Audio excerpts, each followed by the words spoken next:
Hello, my name is Rafik Hadjria. I work at SAFRAN, SAFRAN Aerospace Company in the field of structural height modeling.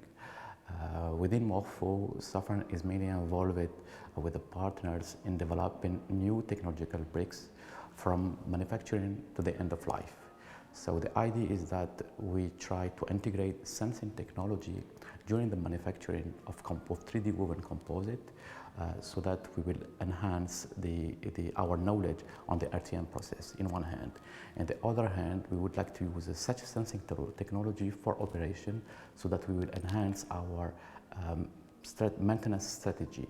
So the idea is that we will move forward from NDI inspection to condition-based maintenance by integrating sensor and acquiring data, analyzing data also, and try to take a decision about the health of our structure.